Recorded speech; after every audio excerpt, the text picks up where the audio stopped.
जोपर्यंत पक्ष स्वतःच्या ताकदीवर उभा राहू शकत नाही, हे महाराष्ट्राचं विरोधी पक्षाचं दुर्दैव आहे. त्यातनं बाहेर पडून सशक्त विरोधी पक्ष असेल तरच भाजपसारख्या आक्रमक पक्षावर अंकुश ठेवता येईल. पुढची 5 वर्ष आहेत तुम्हाला, त्यात उभे राहा. आपण ताईंची प्रतिक्रिया घेऊ यावर, कारण दरवेळेला ताईंची प्रतिक्रिया राहून जाते.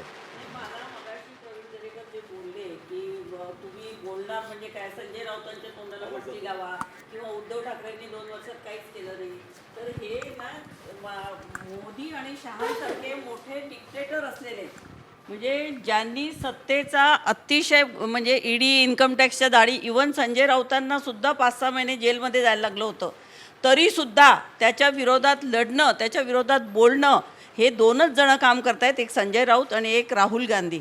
आणि ह्यांच्या विरोधात एवढं खुलेआम बोलत असताना त्यांच्या तोंडाला पट्ट्या लावून टाका, म्हणजे लोकशाही संपवून टाका.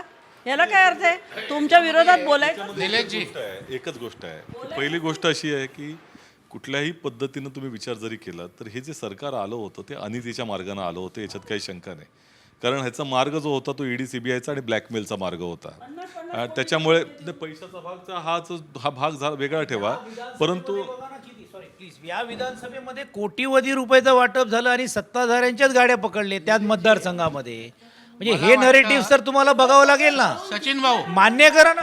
करायचं सचिन एवढं भाऊ, सगळं सचिन जिंकल्यानंतर एवढे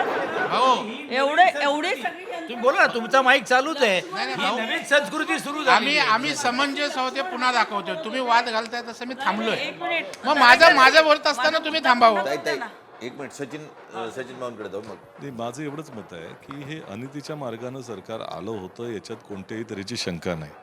कारण त्या अगोदर तुम्ही जर पाहिलं तर ज्यांच्यावरती आरोप केला 70,000 कोटी रुपयांचा भ्रष्टाचाराचा, 5 दिवसामध्ये टुणकन मुडी मारून जर अजित पवार तिथे जात असतील, किंवा एकनाथ शिंदेजींच्या आजूबाजूच्या लोकांवरती ज्या पद्धतीच्या ईडीच्या कारवाया होत होत्या, प्रताप सरनाईक असतील किंवा जे काही नावं त्यावेळेला आली होती, भावना गवळी असतील, त्यानंतर त्यांच्या इन्क्वायऱ्या थांबतात.